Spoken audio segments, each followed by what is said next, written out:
Malacanang remains confident on the passage of the proposed Bangsamoro Basic Law. This even as the lower house will tackle first the proposed 2016 national budget before resuming deliberations on the BBL. Elena Luna filed this report.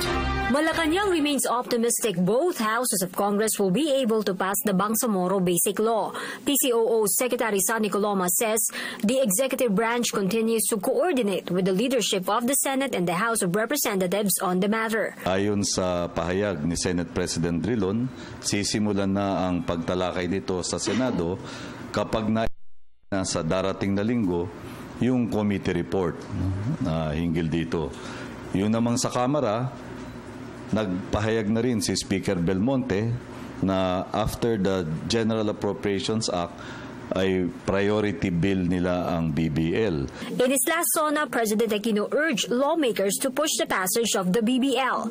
Also part of the President's priority lists are 4 other bills including the 2016 national budget. Kaya lang doon sa schedule ng Kamara, uunahin nila yung deliberasyon at pagdinig hinggil sa proposed national budget dahil kailangan manggaling sa kanila ito bago ito maiakyat sa Senado.